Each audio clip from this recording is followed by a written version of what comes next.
What's up, Mets fans? Welcome back to Mets Hot Stove Live right here on the channels and on X.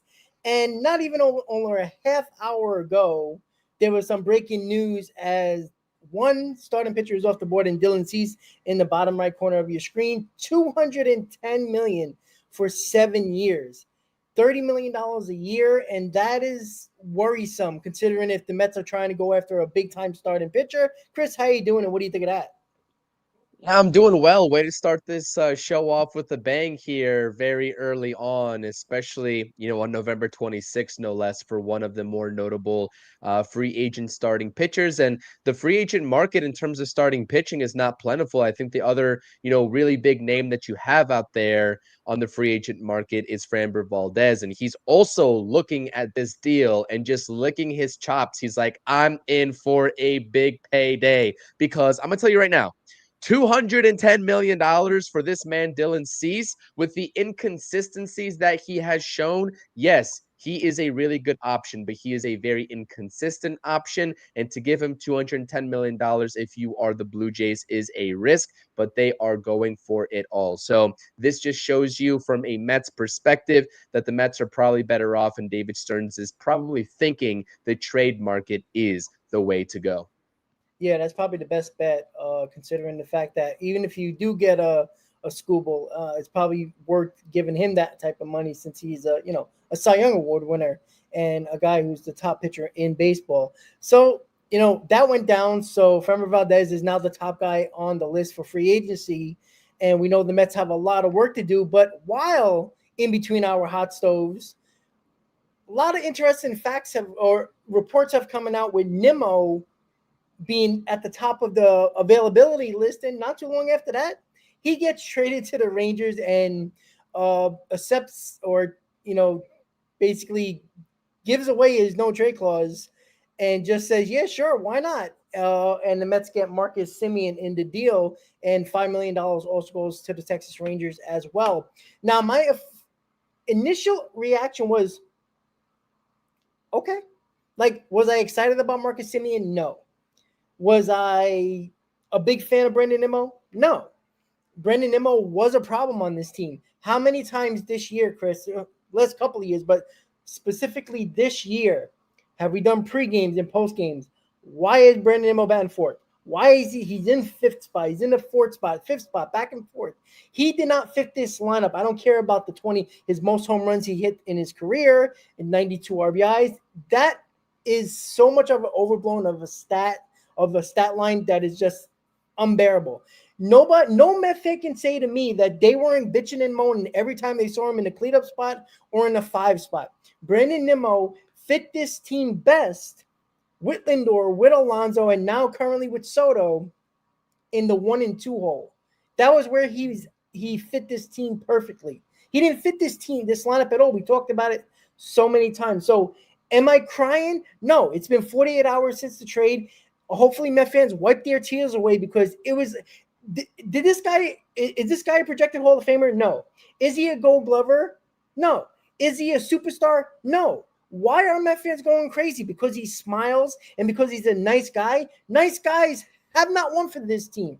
He has not won nothing for us. He's terrible defensively. He's not an all-star. And this is a guy that is constantly being a problem in this lineup, and everybody can talk about the numbers all you want, but we all watch Brandon Nimmo every single day. Constant complaining from Met fans throughout the season, but yet this is the problem with Met fans. You brought it up many times on X over the last couple of days, especially the last 2 days, going after not really going after people, but basically saying your opinion about why people are going so crazy about Brandon Nimmo, Chris, and it's ridiculous because they got better defensively at second base. This isn't a Semien replacing Nimmo. This is Semien replacing Jeff McNeil. That's what it is at second base.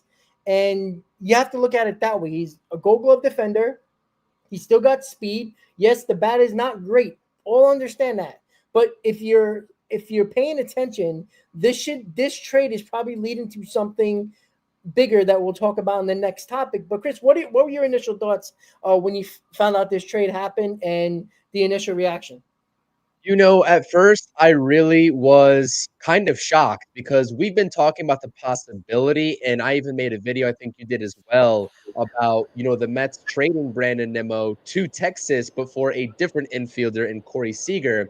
So I think Mets fans really got it in their minds that Brandon Nimmo was going to not waive his no trade clause. And I think that was the first mistake of Mets fans to assume that.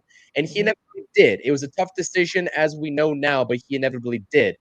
And yeah, I was shocked, and I really thought that initially it was one for one a bad deal for the New York Mets. Because let's be honest, right? Brandon Nimmo is a really good ball player. So is Marcus Semien, but this wasn't about a one for one deal in terms of talent. It was more so about the bigger deal that was going to happen, and also offloading the contract of Brandon Nimmo. So I'm okay with this deal as long as something else Yep. happens afterward. Because one for one, you can argue the Mets get worse with this type of deal.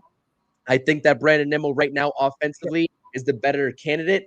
You get a true leader, a good defender in Marcus Semien. We know that. But one for one in comparison, you can argue, yes, the Mets get worse, but I don't think David Stearns makes this move or even thinks about making this move if they don't have another move lined up to get a replacement for Brandon Nimmo and also offloading Jeff McNeil, like you just mentioned. So I think that at the end of the day, from the perspective of David Stearns, it is commendable.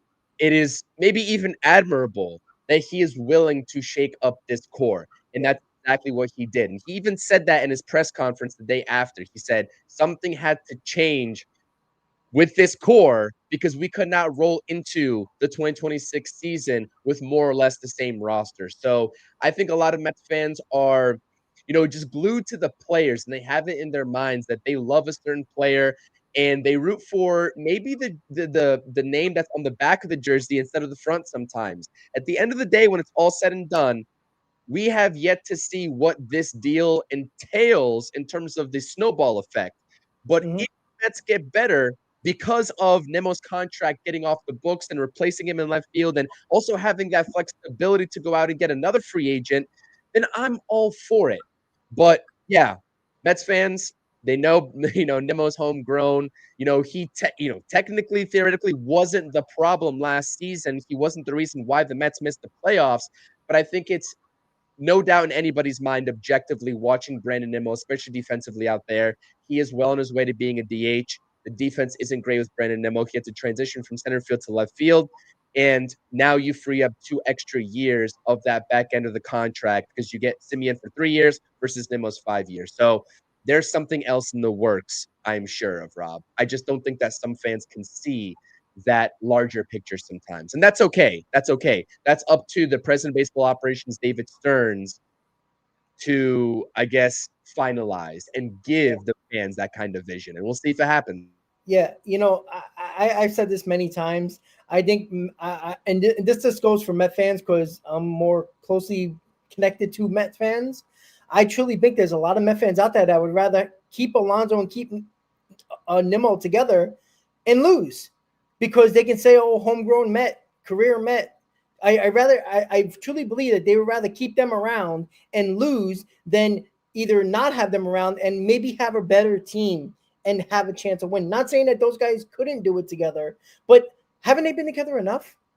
I mean, how long do you keep a core together? You can't keep the same core together that could constantly chokes and constantly loses. Yes, they're not the end all be all. One guy is doing everything to cause that losing, but they're part of it, right? That whole leadership nonsense out of Vino coming out and really spilling the beans on the Mets clubhouse and what Nimmo possibly was thinking, and he probably spoke to Nimmo, to be honest with you, and probably knew something was brewing in his podcast when he talked about it. The fact that Brandon Nimmo quickly, within less than 48 hours, accepted that trade when he didn't have to, shows you. And this is the guy that some people thought should have been the leader of this team, along with Alonso. Everybody gets mad at Lindor for stepping up and becoming a leader and and having these meetings when the team needed them. Where was Nimmo? Where was Alonso in 2021 when Lindor first got here? When when Lindor probably needed a little pushing him back, coming on a new team. This was Nimmo's and Alonso's team, right? Everybody wants to give them all the praise, but never give them the blame. They had opportunities to take the captaincy or the leadership role right away before anybody was able to take it. And it took Lindor until 2024, 3 years as a New York Met, nearly 4 years as a New York Met, to finally take that leadership role and call a meeting or kind of just step up when nobody else did. Alonso had that opportunity. Nimmo had that opportunity. They never did. They were the ones who complained to the media in 2023. Oh, I don't want them to trade our guys. I think we can win. I think we can win. Well, you're not proving it on the field. Stop whining and do the job. That's what I just don't understand. So you know what, Nimmo, goodbye. Right? I don't want to hear your excuses, your nice attitude after every game saying, "Oh, we're good, we're okay, we're gonna be okay," and you end up being not okay, and everybody's okay with that. Why? We won 83 games last year, guys. Yes, majority was the pitching, but wasn't I getting yelled at during the season, especially early on, that the offense isn't doing the job? Look at the pitching. Well, Nimmo's a part of that. When Nimmo goes cold for 4 months out of the year, and we wonder why we have problems because those guys who are supposed to be part of the core don't do the job. And that's just the way it is. So he can have fun with the Rangers, where they're probably going to trade Corey Seager at some point as well. So who knows what that team's going to look like. But hey, he's in a tax-free state now. He's with his buddy Jacob deGrom, so he should be happy, right? He can build a house on 15,000 acres and shit like that. So he can have fun now. So there you go. So Brandon Nimmo. My favorite thing was that Brandon Nimmo came out and gave a quote to the media, basically taking a shot at David Stearns as well. And you know what? I don't blame him for doing it. I don't know. He says there's no hard feelings. There could be hard feelings. Who knows? It's really tough, especially, when, the Pobo comes out and asks you, I think on his kid's birthday, no less, if he'd be willing to go ahead and accept this no trade and waive this no trade clause. But he basically came out and said that I forgot what the exact quote was. I quoted it on my X account, but he said that run prevention, some people like to say run prevention. He's clearly talking about David Stearns, who says run prevention basically every other sentence. He said that it starts with the pitching and then also transfers over to the defense. And he's kind of correct there. But I'm like, Mr. Nimmo, you're not playing exquisite defense, and you won't be playing exquisite defense at this point of your contract nonetheless. You were once a really great defender. Yeah, some of the metrics defensively in 2025 that you put up were still good per se, per the advanced metrics, but you are in a decline, and you are well on your way to being a DH. So, yeah, the pitching was very subpar, especially in the second half of the New York Mets, but I just found it interesting that he came out and directly use that word verbatim when we all know that is David Stearns' favorite word to use. So it seems like he was calling out the Mets' lack of pitching in 2025.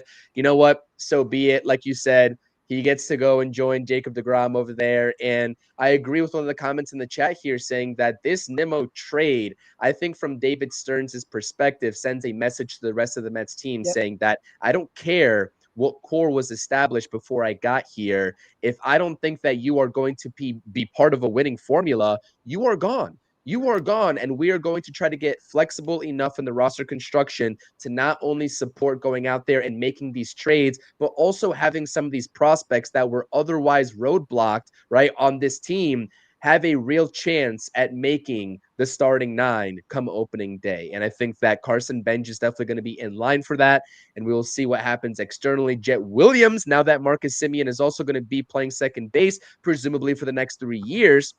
Who knows what happens with Jeff McNeil, but that also roadblocks Jet Williams. What happens with him? I think that this is a clear message from David Stearns. And you know what? Like I said, a guy that inherited a team that was in shambles and overachieved in his first season, took a step back in his second season. He's really trying to evaluate from top to bottom who's going to be here and who isn't. And I think that it's very hard to do with some of these large contracts that he has inherited. One of them was Brandon Nimmo. And a lot of Mets fans. I know that the Mets fans that love Brandon Nimmo weren't saying this, but me and you were saying this all the way back before the 2025 season even started last offseason. If there is a way, somehow, some way, because we all thought it was impossible to Yep. get rid of Brandon Nimmo's contract, if there is a way to do that, we would be willing to explore that avenue. And David Stearns found a way to do it. And you know what? More power to him. Credit to him. Yeah, and we actually got a professional ball player. We didn't get prospects back by paying all that money. So it's not like the Mets paid all that money and says, okay, we just want a prospect. I mean, you got a professional ball player that fits a role. And now you have one of the best defensive pairings up the middle. So again, we can't put a grade on this trade because we have to wait until see what happens afterwards. And that's the idea. Like this trade was clearly getting rid of Nimmo's contract and a couple of years left and to try to figure out what they're going to do next. And let's hope this trade leads to our next topic, which is Bellinger, Tucker, Tatis, Quan, Buxton, and there's obviously more that that are out there that maybe we're not even thinking of. But obviously, a lot of people brought up Bellinger because of the fact that obviously Alonso isn't signed yet.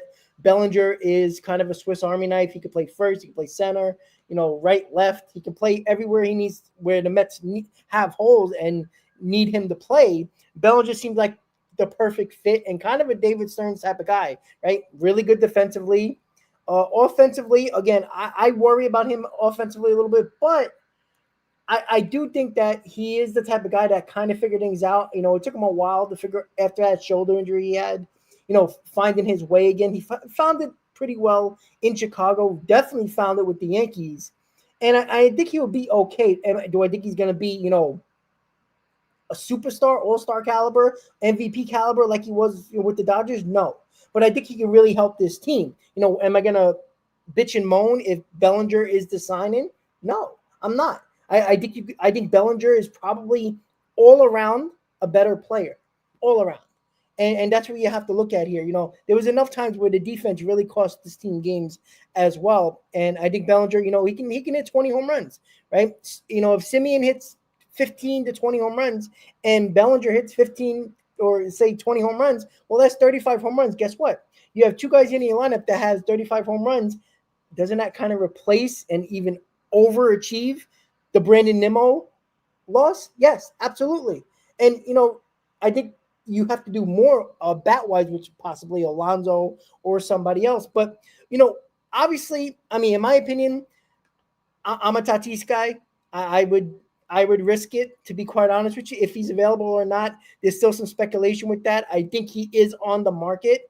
It's just a matter of, what they're willing to do or how they're willing to move him. Is it prospect-wise? Is it taking the full contract? Because there is ownership issues there and financial restraints there with the Padres. But, and, you brought up Quan, and you were talking about it on X multiple times if you don't follow Chris. But, Buxton is another one. If you had to pick one, regardless of the amount of money or prospects you might have to trade, who would you want out of this list?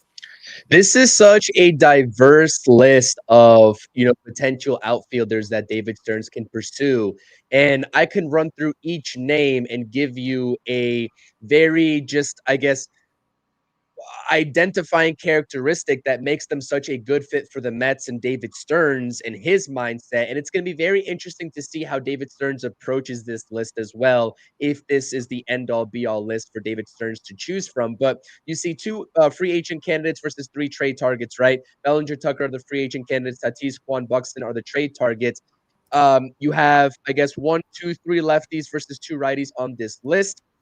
The most inexpensive option on this list is going to be Stephen Kwan, right? When you talk about a payroll hit perspective, especially when he's in his arbitration years. But a lot of people, do not really maybe even understand the full scope of Byron Buxton and that team-friendly contract that he is on, given what he gives you with his bat. He signed a 7-year, $100 million extension with the Minnesota Twins, basically making his AAV for the next couple of seasons $15 million per. Now, I know the primary thing that you will say about Buxton is that he's injured a lot, and that is very well the case when you look at 2018 to 2023. He has played on the higher side of 100 games for the past 2 seasons, although, I mean, I don't know, not much for what it's worth, but he still deals with injuries. I think Buxton is more so of a DH candidate or a corner outfielder rather than plugging him into center field for the New York Mets. I fully expect the center field option platoon for the Mets in 2026 to be Carson Bench and Tyrone Taylor. And Tyrone Taylor also was brought back just recently on the arbitration deal as well for just over $3 million, which is really good news considering that he's going to be hopefully a bench piece for the New York Mets. I think that I agree with you 100%, right? The person that I would prefer versus the person that probably fits the mold of what David Stearns is looking for in terms of upgrading this team. Who I would prioritize of these names is 100% Fernando Tatis Jr. I just have my doubts about one, the Padres trading him first off, but two, because I think AJ Preller came out there and he didn't say that they're not completely trading him, but he kind of put, threw some water on that idea that has been, going around like crazy over on X and all these social media platforms.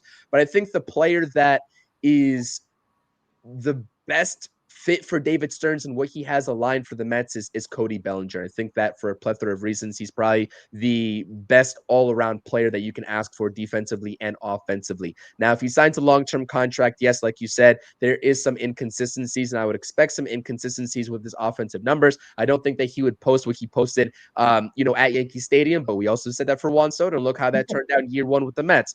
But going back to Fernando Tatis Jr., one, I have a question about if they're going to trade him, period. And two, I have the question if they're going to trade him within the National League. And I think that that could be a separate conversation within itself rather than just trading him to an AL team and having to worry about him should the Padres make the World Series. So, and Kyle Tucker, I actually released a video on Kyle Tucker and Quan on my channel today. So make sure to go check those out if you're listening to the stream on my channel in the description down below.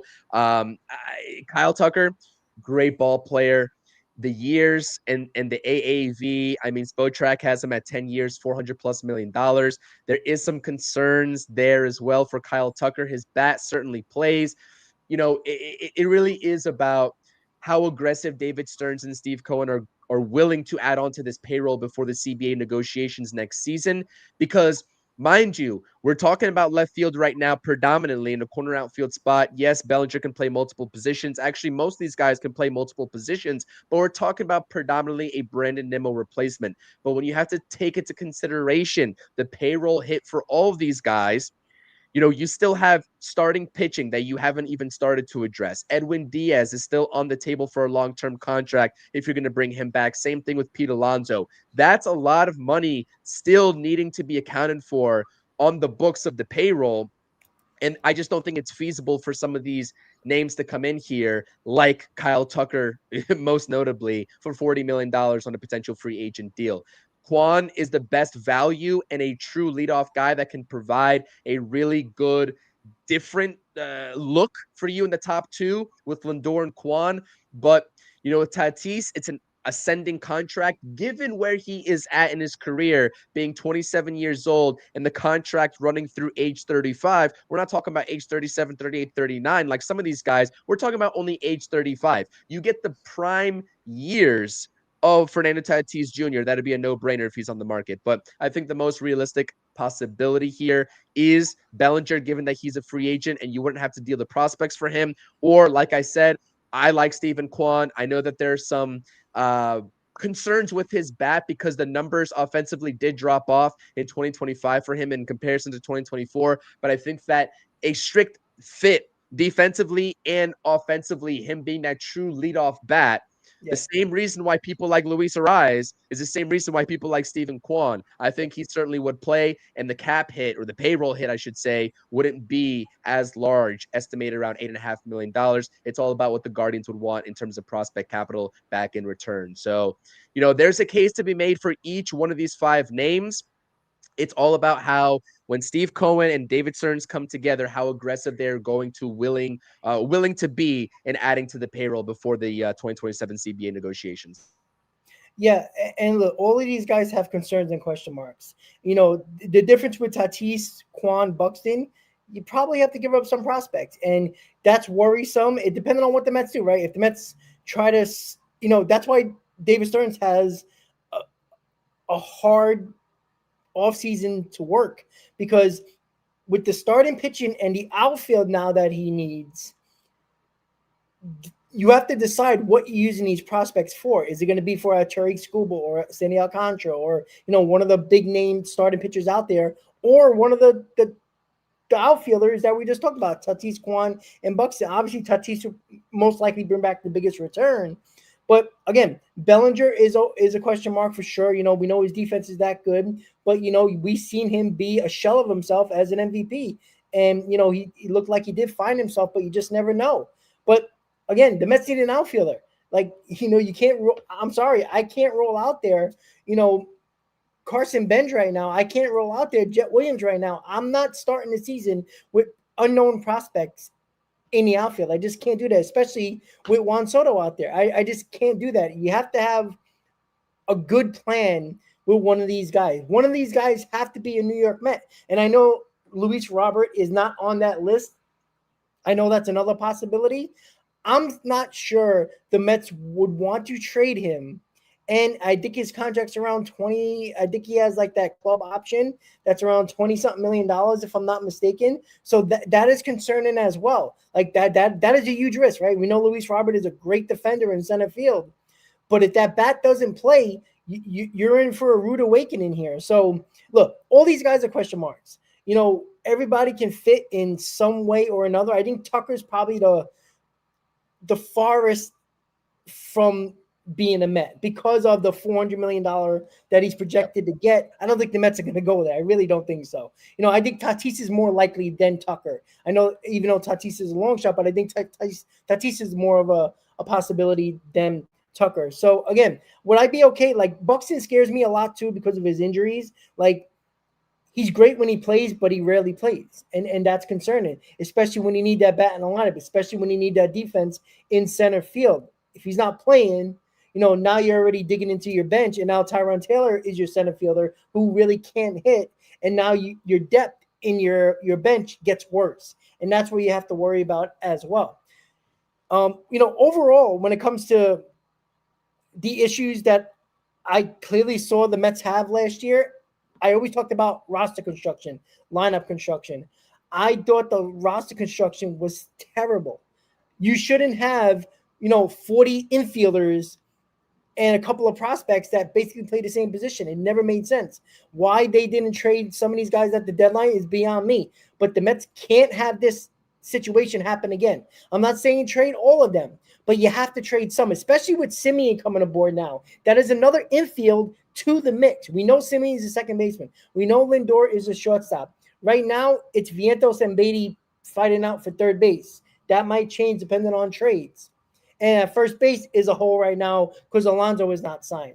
There's a lot of options for the Mets here. They can go to free agent round, just spend money. If you're so desperate about keeping these prospects that you never, seem to either work out or play, then you got to trade some of these guys. And the Mets are in a big spot here, right? I do like that we seen David Stearns right off the bat this offseason get a little uncomfortable, because make no mistake about it, that Nimmo for Semien trade, that's an uncomfortable situation to be in.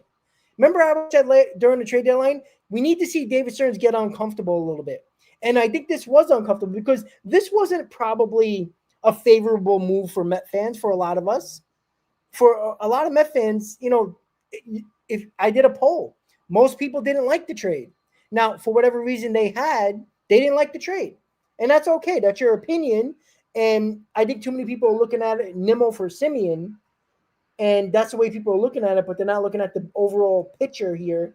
But again, they have a gripe because we don't know the offseason yet. If the Mets don't do what they're supposed to do and his trade looks bad at the end, at the end of the offseason, we can go back and argue that opinion as well.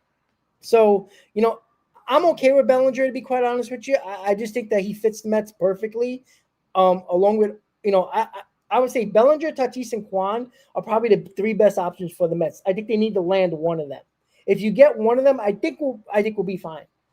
Even if Bellinger takes a step back, offensively, he could still hit 20 home runs. He could still, bat in the high 260s, 270s, and he could probably knock you in 80, 85 RBIs. I think we're going to be okay with that. And I think that he's just more. I think he is more of a big time clutch guy. I truly believe that. We saw him with the Dodgers, and you saw him with the Yankees this year. He got a lot of big hits for them. So we will see what happens with those guys, and it's going to be very interesting. With the Cease deal that just happened. And if you don't know what happened, guys, and we just talked about it, Dylan Cease to the Blue Jays, 7 years, 210 mil, $30 million a year. So he is off the board, which is insane.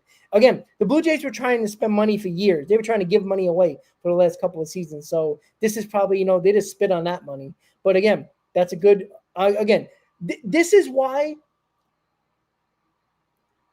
when you make the World Series and you lose at the end, this is a signing you got to make to get better. You see, Chris, this is what annoys me about the New York Mets. How many times have we said it? I said it many times. When you get to the game 6 of the NLCS, you got to make yourself better. And the Mets didn't do that last offseason. They got worse, especially in the rotation. The Blue Jays, who actually pitched somewhat well in the postseason, their offense was really good. But you know what? They saw what happened at the end of that World Series. Their pitching kind of coughed it up. And what did you do? You signed one of the bigger offseason free agents, starting pitchers. That's what the Mets need to do. And again, I'm not saying overpay, even though, let's be honest, everybody's probably going to be overpaid here, regardless of who you're going to bring in. But that's, when I saw that, I'm like, the Blue Jays are going for it. You know what? They won the division. They got to the World Series. You know what they got to do? They got to stay ahead of the Yankees, and that's what they're trying to do. The Mets got to start to have that same mentality, because at some point you got to look at it and say, you know what? We got to pass the Phillies here. We got to beat the Dodgers. Like, you have to think that way. You can't just say, oh, I think we're good enough, because you might not be. And sometimes you might have to get uncomfortable with a contract like that, not just a trade, but with a contract like that, Chris. Yeah, I agree with you. And I think that the way to do it this offseason with the way that the Mets are structured is through trade, because there are just a handful of free agents on the market that are going to present themselves in a favorable manner in terms of the actual value that David Stearns is truly going to push for. So, as we have already seen with the Brandon Nimmo trade, I think that there's, more trades to come for the New York Mets to not only replace Brandon Nimmo if they're going to go the external route there, but also add on to your starting pitching, especially. And there have been early reports out there. I'm not sure if you want to just go into Diaz or just go over into like the starting pitching, but I think that the early reports suggest that the Mets are really going to be after not one, but two frontline starters. And I think that the most realistic free agent possibility that we've talked about in the previous hot stove is Tetsuya Imai, but all of these trade candidates on the screen are definitely in play for the New York Mets as well, plus probably a couple of others that we haven't mentioned as of yet. So the trade market for another bat, and also a pitcher is probably the way to go, outside of maybe looking to bring back an Edwin Diaz or Pete Alonso. So I'd expect a trade heavy offseason for not only the New York Mets, but a lot of these teams probably thinking the same thing here if they don't want to dish out the contracts to, let's just say, a Cody Bellinger or a Kyle Tucker for $400+ million. I think there's going to be a lot of trades more so early on this offseason, outside of this egregious Dylan Cease deal, because I'm happy for the Blue Jays. Good for them. Like you said, they did what they needed to do after coming off of a World Series appearance to stay ahead of the Yankees in the competition immediately. But let's be honest. That's an overpay. 7 years, $210 million, $30 million a year. Cease isn't worth that. But that's what it took to get him in the doors. And like I said, the other free agent pitchers, especially Framber Valdez, they're just licking their chops right now and saying, we are in for a really good payday. Yeah, hey, listen, you can never be a fan. I know Jays fans, some of them don't like that deal. Understandable. But you know what? The team wanted that guy, and they got their guy. Just like the Mets wanted Juan Soto, and they weren't going to let him get away. Like, that's what you got to do sometimes. The guy that you want, you go get. Yeah, it might suck in year 5, 6, or 7 of that deal. But you know what? If he helps you win a championship with, in the first 3 to 4 years of that contract, it's worth it. Same thing like CC Sabathia with the Yankees. That was a terrible contract, but you know what? They got their World Series out of it, and at the end, it was a terrible contract. So that's just the way it goes. Like you have to look at it short term, even though these long term deals. You want to look at it in okay, especially with pitchers. The first half of that deal is where you want to win with them, because obviously after that it's going to be a problem. So we'll see. I don't think the Cease deal would affect Diaz contract at all. I mean, I don't think it hurts, but when it comes to Diaz, we have an idea where the Mets want to go with Edwin Diaz when it comes to contract wise. They probably prefer 3. They might be willing to go 4, but I don't think they're willing to go number 5. And there's a team out there that says they're going to look for high leverage relievers, and that's the Los Angeles Dodgers. And when you hear that team name, you're like, they'll do it because they will. It's just a matter of, I think the Dodgers are going to come with the best offer, and I think Diaz is going to come back to the Mets and say, listen, if you don't match it, I'm going to LA. And that's where I'm worried, because as we both agreed on and we talked about early, what was priority number 1 for the New York Mets? It was Edwin Diaz. Nothing. It was 1, and then to me, starting pitching is 1A, top starter. You can't let Diaz go here. Robert Suarez is a really good closer, but can he pitch in New York? Can he pitch in high leverage situations in New York? I don't know. We know Diaz can. I think it's worth giving him that extra 5th year if need be.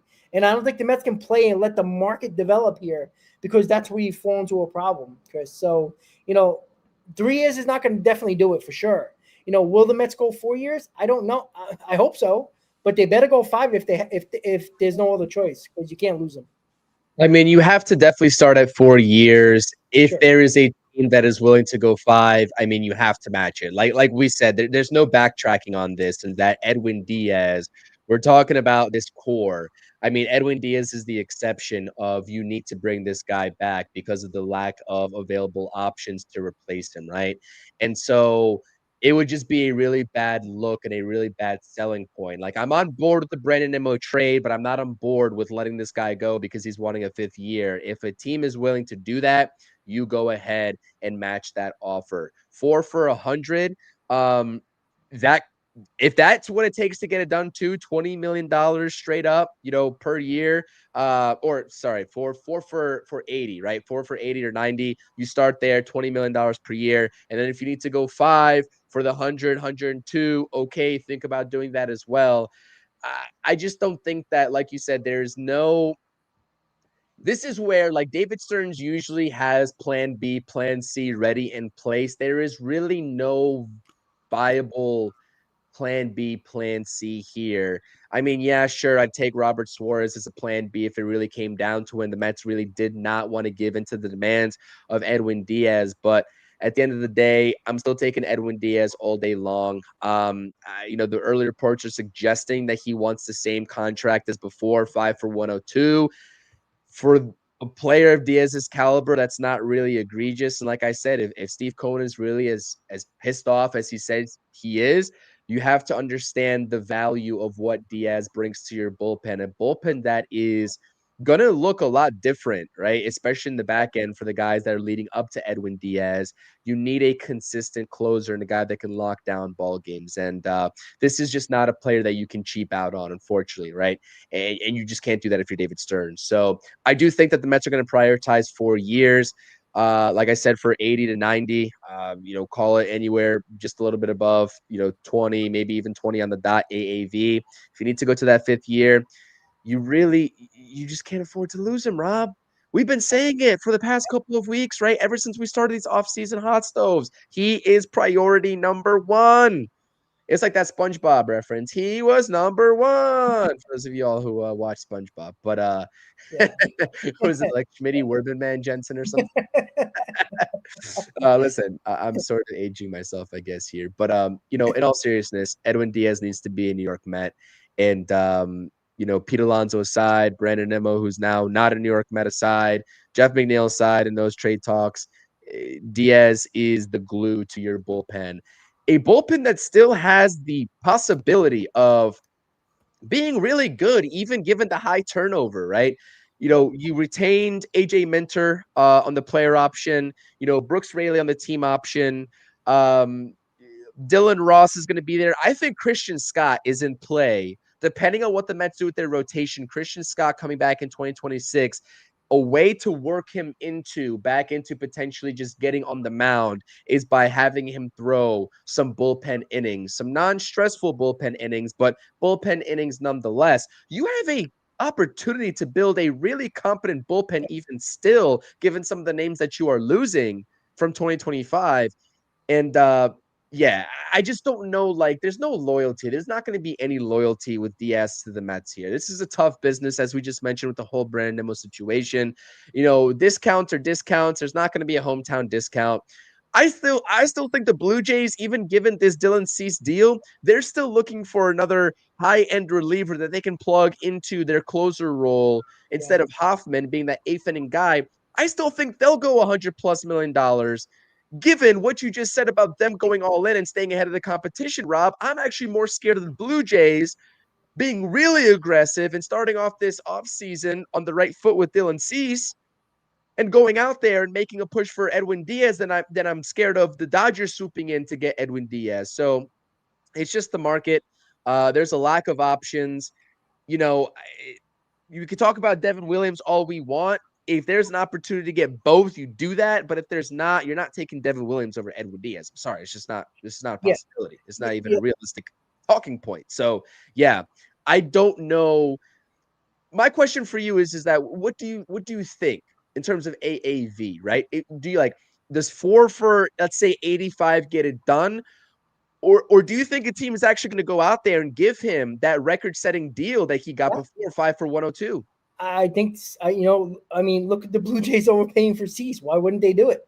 If they're willing to give Cease 7 years, 210 for $30 million a year, why wouldn't they give $21 million per year to one of the top closers in baseball, at least for the next couple of years? And I think the Dodgers showed you they just signed Turner Scott, and they're talking about high leverage relievers.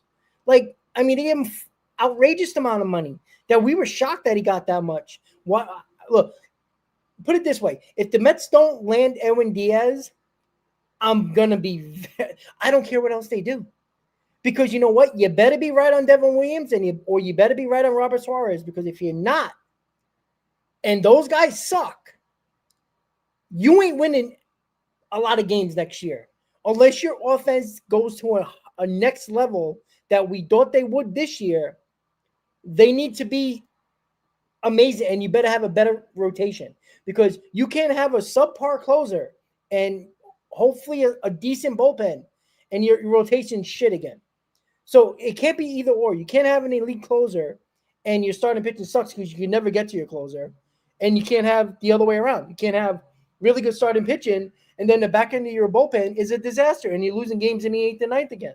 You just can't do that. So the Mets better do it. Listen, if you're gonna trade Nimmo and save 3 years on that contract and save a little bit of money overall, give it to Diaz. Give it to Diaz. This should not be prolonged. This should have been an opportunity. I'm not saying that you go off with your best offer right off the bat. I'm not saying you do that, right? You got to negotiate a little bit, because if you throw him a 4-year deal and he takes it, great, you win. You don't have to give him that 5th year, but you know what? You better start with that 4th year, because I don't want to hear this bullshit. You're offering him 3 years, and it's kind of a hard cap on the 3 years, and maybe you'll go 4, because you know what? Diaz will be wearing another jersey, and that's concerning. And we can't have that. We just can't have that, right? You can't win 83 games and, again, half-ass another offseason, and then everybody's going to say, well, we got the deadline. Great. Do you know what David Stearns has done at the deadline? Absolutely nothing. So I don't want to hear about the deadline. Your offseason, you should fill as many holes as possible with the best available in every position. I'm not saying get the top guy at every position, but you know what? You should get at least the top 3. There should be no reason. You are in New York. You're a New York market. I'm sick and tired of getting, the 5th, 6th, 7th, 8th guy and say, oh, well, this guy was good 7 years ago. Like, I just don't want to hear it. Like, Diaz is the best guy. He was on your team. He can pitch in New York. He's a fan favorite. Not that I care about that part. I don't care about the fan favorite part of it. But he's a damn good closer, and he was your guy, and still one of the best in baseball. You don't mess around with that. You just don't. And if you do, you better be right with the guy you replace him with, because if you're not, you know what? You think Mendoza's on the hot seat this year? Stearns, you'll be on the hot seat come trade deadline and next offseason. And lucky for him, there's a CBA possibility where he might get lucky and keep his job because might not be no baseball. So overall, get the job done. No more excuses. You got the money, you got the prospect potential and players on your roster to make trades to get anybody you want. And with Diaz, it's just money. Money came off the books. Let's go. Get it done. And I think that's what he needs to do with Diaz. And I think he knows that. Or at least I hope he does. Because if he doesn't, well, he's just looking for trouble. Yes, he really is. Yeah, I agree. Like you said, Edwin Diaz is not arguably, especially with what's going on with Class A right now, he is the best closer in baseball, and he deserves to get paid like it. So there's just certain things that you can afford to. There's certain guys that you can afford to part ways with. There's certain aspects of a roster that you can afford to play around with and see what works, versus what doesn't. I don't think the back end of your bullpen, especially with the offense, doing what it's supposed to do to give the team a lead, and the starting pitching that you should be building up to maintain that lead, there's something that you don't mess with, and it's a guy that can lock a baseball game down for you on any given night consistently, and that's Edwin Diaz. So I agree. If I had to guess, I've said it all along, and I agree with you, right? When has David Stearns shown us in his career, and I hope that this changes if it comes down to it, when has he shown that he is going to give that dollar value to any reliever, let alone what their name says on the back? Never. We've never seen it from him. Nope. Right? We've never seen it from him. Do we expect that to change? I hope he has the situational awareness to understand the gravity of the situation, given the need of Edwin Diaz. Am I confident in it if some team like the Dodgers or the Blue Jays swoop in? That's a different question. And as those rumors heat up, I'll get back to you with my updated answer. But I could, I don't want to scare fans. I could see him walking though. I can see him walking as much as it pains me to say. So we'll see what happens. This is a very big thing that we should be keeping an eye out on, and all the rumors and updates that are coming out from the reporters. Edwin Diaz's name to watch for sure. Yeah, Stearns better not fuck it up. Like I don't trust him as it is. I think he's he's a used car salesman. I think he says what he wants to say, and he'll make you believe, just like he did with the trade deadline, when 30 minutes after the trade deadline, he had a press conference, which no other GM did around baseball, but he had to make sure he told everybody that, oh, well, we got our pitching prospects. Oh, we got these guys, just to make Mets fans feel a little bit better, because he failed the trade deadline and it ultimately bit the Mets in the ass. So, he better figure it out. Like I says, you got to adjust your plans when your plans of the 2025 season, all the additions that you made basically, went up in flames because it was so bad. You got to adjust your plan. I'm not saying 100%, but you know what? You got to adjust enough to know that you just can't, go bargain basement on all these guys and think it's all going to work out, because you need a lot to go right for that to happen. So the other guy that we're talking about, and yes, it's going to cost money as well, is Pete Alonso, my favorite Met, because of the fact that the Nimmo, I truly think now, and this is not me being, on the Pete Alonso side or not the Pete Alonso side of re-signing him. I think the Nimmo trade makes it very likely now for Pete Alonso to come back. I don't believe David Stearns is that stupid to allow your both homegrown talents, career Mets, both leave the same offseason. One in a trade and one signing somewhere else. I know David Stearns doesn't really care about the emotional attachment, but again, he better be right if he does not re-sign Pete Alonso. Like, truly, like, this is a dangerous game to play. If you can get rid of two career Mets in one offseason, I mean, you better fucking win the World Series. I'm telling you right now, because the Met fans will never forgive you And I'm not one of these guys that care about, like Chris said, the back of the jersey. I care about the front. If another player makes us win, I don't care. I don't need career Mets. I don't need accolades about that. I don't need the guy to, have his number retired, at City Field. I don't care about that. I want World Series banners. I never saw one in my lifetime. I was born the year after they won. All right, it's going on 40 years. Like, it's about time. I don't care who is on this team. If they're gonna help us win, I'm on board. So is it likely that Pete Alonso is going to come back because of the Nimmo trade? I think it's more likely than a week ago, in my opinion, Chris. You know what? I was going back and forth with this about what the impact of Brandon Nimmo's trade has on Pete Alonso in the mind of David Stearns. I also think I think it relies on two factors, right? It relies on, is David Stearns going to be serious about one of the above options that we talked about, from Bellinger all the way to Buxton, in terms of, adding that sort of payroll onto this roster, particularly Cody Bellinger. As I just mentioned, I think that he is the perfect free agent fit for David Stearns all around, in terms of the all around game and what he's looking for and what he said he's looking for. And I'm going to stick to this. I don't think Bellinger, especially if he takes a long-term deal, 5 to 6 years, is going to leave enough room for David Stearns to be enticed to go out there and give Pete Alonso his 6-year deal too. I could be wrong. I would love to be wrong. Pete Alonso and Cody Bellinger, now that Brandon Nimmo is gone, would be fantastic. I would sign up for that all day long. I just don't think that it's a possibility. So hopefully Steve Cohen is just like, you know what, we're going for it. If you need to, have the money to do it, go ahead and do it. But I think it more so depends on those names, and I think it depends on David Stearns, how tied to David Stearns, or how tied is David Stearns to Brett Beatty. I really do think that's what it is. Because third base could be another clear upgrade if you really wanted it to be. Now, I know Mets fans, right?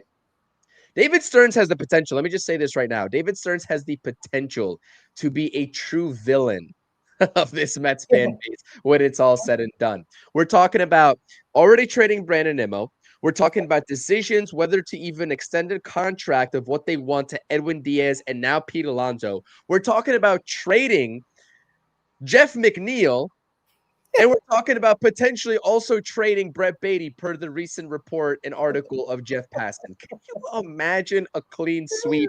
Maybe even 4 of these 5 names that are gone. But I think there's a case to be made with the way that David Stearns did talk about Brett Beatty recently, that maybe he does believe in Brett Beatty to be the third baseman of 2026 for the New York Mets. And if that's the case, I think that it would make the argument of pursuing, Pete Alonso to a long-term deal that much more desirable. But if not, if Brett Beatty's not going to be here, you need to upgrade somewhere, whether it's via trade or whether it's via free agency. One of the biggest names out there is Alex Bregman.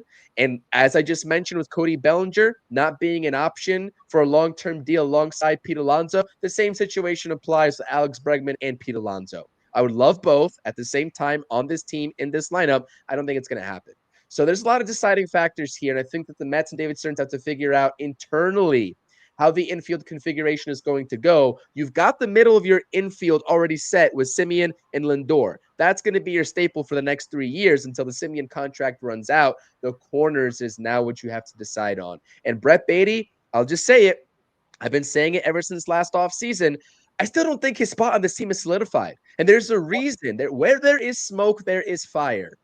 Especially when a major reporter like Jeff Passan is reporting that Brett Beatty is still on the trade block, even going into this offseason. So I still, if I have to give you, which side of 50% am I leaning on of Pete Alonso returning, I do think he inevitably does return, because like you mentioned, David Stearns doesn't really concern himself with the views of this fan base and whether they think that he's a good, guy, first of all, and also a good, guy at his job.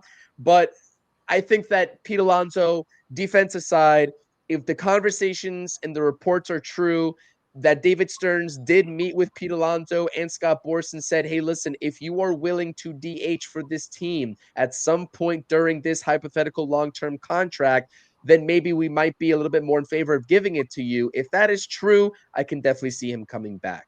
And rightfully so. He is the perfect DH candidate in year 2, 3, 4 of that deal. Well, Chris, let me ask you. what do you think is the sticking point with David Stearns, with Pete Alonso? Is it we need you to DH a little bit, or is it the 5 or 6 years? Because we haven't really heard that the Mets wouldn't go to 6 years if need be. We haven't really heard that. Like we're assuming right now that the Mets wouldn't give 6 years. They'll probably definitely go 4. Maybe they'll budge on 5 if they really need to. But what do you think the sticking point is? Is it the 5th or 6th year, or is it Pete Alonso only wants to play first base and that's not going to work for the Mets? If it has to be one, which one do you think Stearns is more leaning towards when it comes to Pete Alonso? One more time. Sorry, I was reading some of the comments here. You said the 6th year, or what was the other option? Or him being a somewhat of a DH from time to time. Which one do you think David Stearns would rather prefer bringing him back on? If he's going to be a stickler to stay, I just want to play first base, or is it possibly the 5th or 6th year? I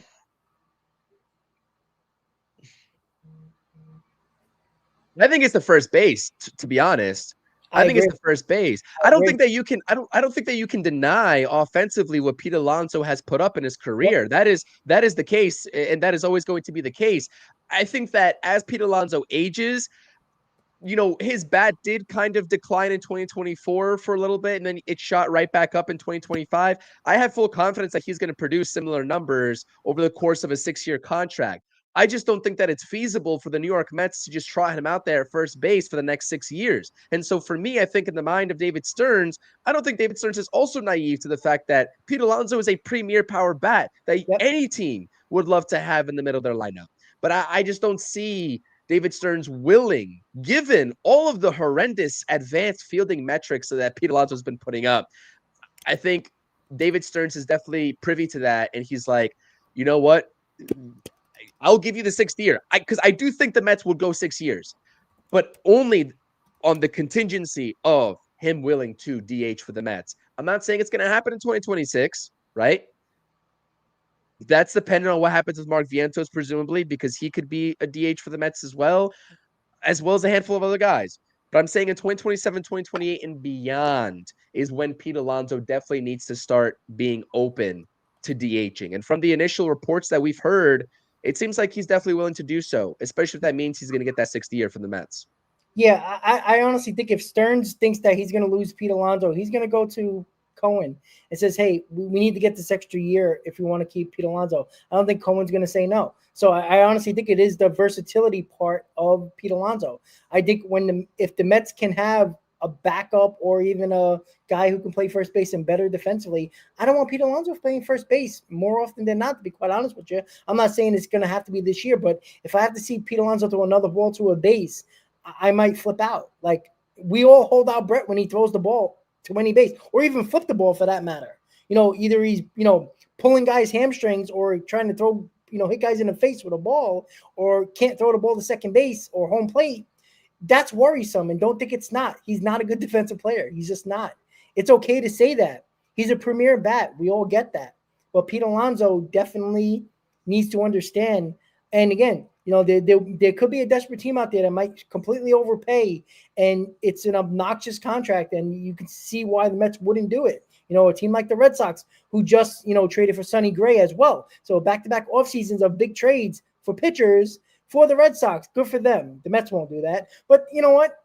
Good for them. The Red Sox might be doing it too. They had a down season as well. They were expecting to do good things with Bregman. They're either going to get Bregman or Alonso. That's been reported by multiple of the Red Sox reporters. They're going to get one of them. It's just a matter of which one. So you got to be careful if you're the Mets. Same thing with Diaz. Same thing with Alonso. But I think if I have to choose between Diaz and or Alonso, which one has more likelihood of coming back? I think it's going to be Pete Alonso.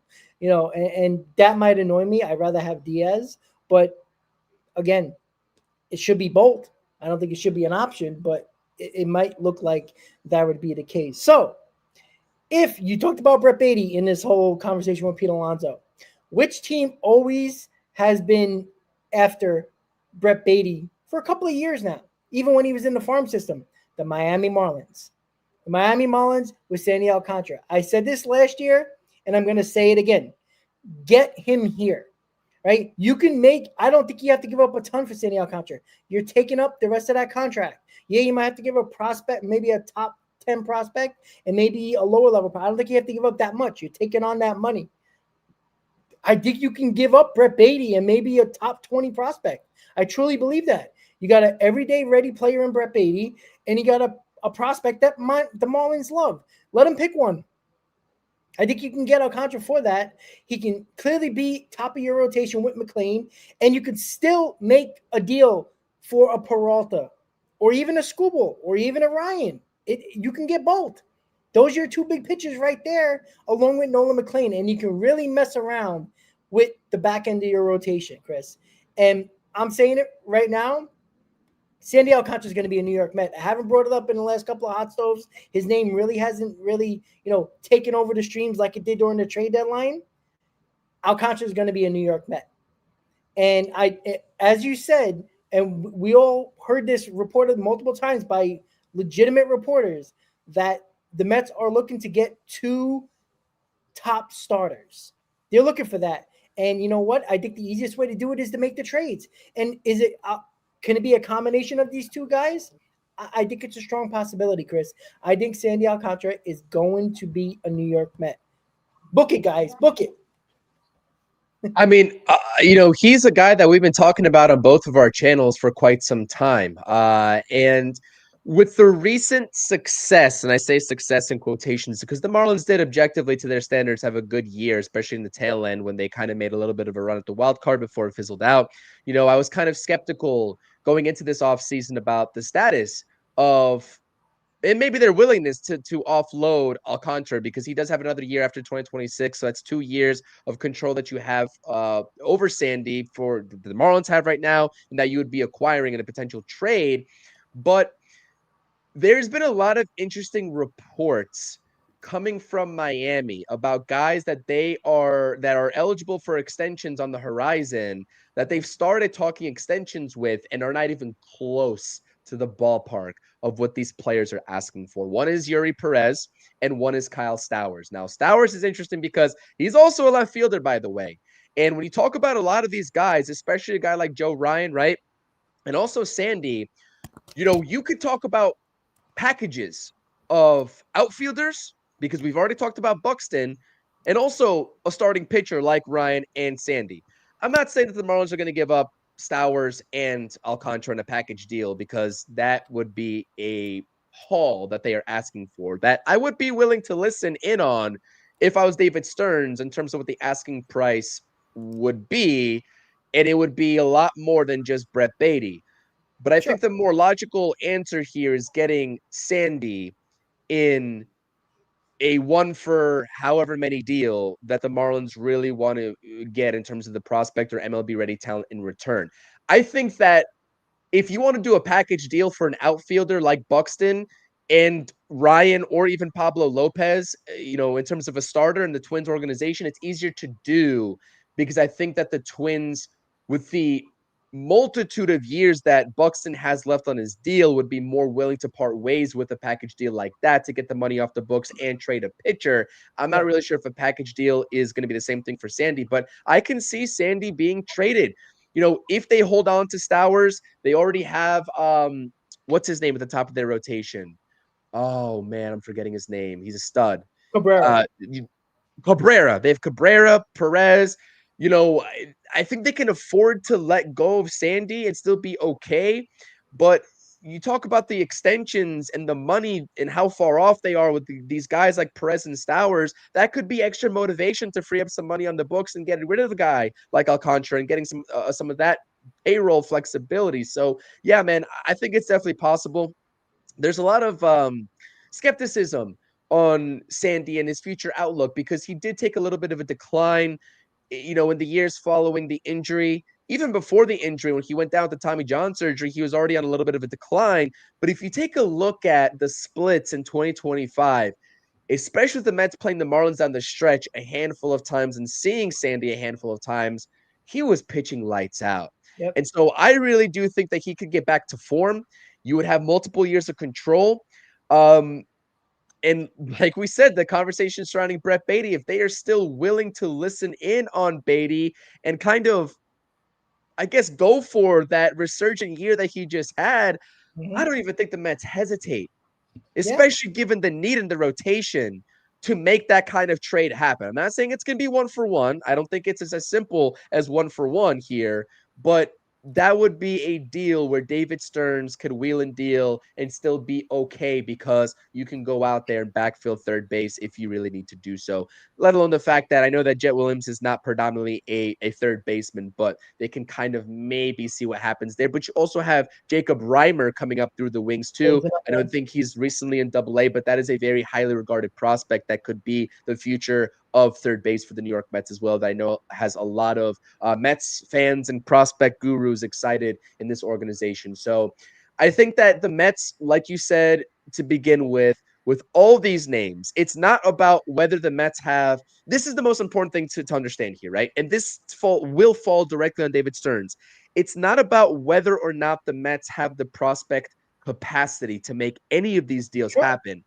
It's about one, is David Stearns willing to put the proper package together? And two, are these respective teams right here going to be listening in on offers for their top guys this offseason? And that's just what it 100%. comes down to. That's the bottom line. Yeah, 100%. And listen, give me at least one. If it's a top starter or one of these big name outfielders to make a big trade for, fine. But it shows that David Stearns is willing to do it. He's got the capital. He can get any one of these players. Chris, you made a great point. He can get any one of these players. Nothing stopping him. Nothing. I said this from the beginning. Nolan McLean is the only one untouchable. If anybody believes that anybody should not be, and yes, Carson Benz is kind of an iffy factor here, but it should. I'm sorry, if Detroit wants Carson Benz in a deal for Scooble, goodbye. Sorry, I know that might hurt a little bit, but you know what? What was the biggest problem with the Mets last year? Starting pitching, right? How many more times do we have to see starting pitching fall on their goddamn faces? All right, you get him. I'm not saying trade, Carson Ben for Peralta. All right, that's stupid. But a guy like Scooble, you get. Yes, he's a rental, but you know what? There might not be baseball in 2027 anyway. I'm not worried about 2027. I'm worried about 2026. Scooble is back-to-back Cy Young guy, best pitcher in baseball. You get him. That's it. It's just that simple. It really is, Chris. There's nothing else that needs to be done here. David Stearns has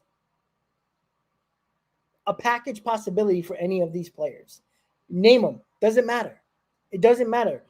Again, Scooble, Ryan, those are the big guys. Go get them. Go get one of them.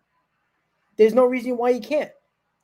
And you know what? Maybe you can finagle a deal for a Peralta as well. Because I don't think it might cost him that much because he's on a 1 year deal. He's a rental as well. So, there's a lot of options here. There's more options this year, Chris, than there was last year. Remember it was Pete Alonso and like, what do we do if we don't sign him? There was nobody else. There wasn't a lot of options for the Mets last year. There are so many options this year where you might like one over the other, but it's not going to be bad because any of these guys, any of these names for the pitchers, any of these names for the outfielders, especially the pitcher, most of these guys were better than everybody we had in this rotation last year. So it's an upgrade. That's what you look at. You're looking to upgrade what you had last year. Every one of these guys are better than Mania. All right, McLean is still up in the air. It's a question mark. He looks good. But right now, these guys are proven talents. They're better than McLean until McLean proves otherwise. So go get one of these guys or even two of these guys, and I'm ready for it, Chris. So anything else before we end this up? Yeah, no, I do apologize. I'm a little bit strapped on time tonight as well. I'd love to keep going. I think we can go for endless of hours talking about these topics, and we certainly will as the off season progresses because we're a couple of weeks away from the winter meetings when things generally heat up. But now we've seen an off season where a couple of major moves have already happened so far very early, and I'm very surprised about that. One coming from our very own New York Mets with the Brandon Nimmo trade, and also Dylan Cease move today. I think the only other thing that I wanted to say is, with Scooble, a lot of people talk about, why are you going to give up so much for a rental? we understand that, right? I think that there's, first of all, you're right with the CBA negotiations, et cetera, impacting that. But I think that there's no way, there's no chance, just like with the Lindor situation. I know it came down to the 19th hour and getting that extension done. There's no way they trade for one of these guys and give up that haul for a guy that is not coming already with like a figure of what the Mets can be in They the know what it ballpark is. of. Yeah, it's You just like know, it's Steve Cohen, man. He's not gonna so, let that happen. This is right. not a Cubs situation where they, Yeah. sent a pretty decent package for Kyle Tucker at 1 year of service, or like the Orioles who sent a package over to Corbin Burns or to the Brewers for Corbin Burns. This is not one of those situations. So if that's your concern, if that's your primary concern of not going full throttle after Skubal, if he is indeed available from the Tigers, that's my last concern. And Yeah. that's all I'll say. So good stream. I appreciate it. Again, check out all the previous content. I released 2 videos on the channel today. If you haven't watched it, if you watched one or the other, go check the other one out. And we'll see you all at some point soon for the next hot stove. And hopefully get some more news in between then. Absolutely. And you know what? Listen, the Mets screwed up the Garrett Crochet situation, and you see how that happened, right? You can trade and sign. You could do that. You could do the same thing with Scooble. They know the number before they even trade this guy. They know what they're looking for. And if the Mets come close to that, he'll sign. He's not going to risk an injury and not be able to sign, especially with the CBA coming up. These players have a lot of question marks right now when it comes to the CBA. These guys are looking to sign. They're not going to wait because they all might not have contracts after the 2026 season, and they wouldn't know what to do. Some of them are already rich, but you know what I mean. They're looking for that big payday, and it might not come because of the CBA fight that's going to come after this season. So, guys, everybody have a great Thanksgiving. Chris, have a great Thanksgiving. Everybody in the chat, have a happy Thanksgiving if you celebrate it or not. But listen, we got a whole off season 2 weeks before the winter meetings, and of course, with any breaking news, Chris did videos. Check out his videos. I did videos. And any breaking news, hopefully I'll be around to do lives. It's the holidays, so it's kind of hard sometimes. But with that said, guys, another Mets hot stove in the books. We do have a new Met in Semien. Nimmo is gone. And let's see what else David Stearns has cooking for the rest of the offseason, guys. Have a great night. Let's go Mets, and have a good night. Happy Thanksgiving, guys. Good night, guys. Go Mets.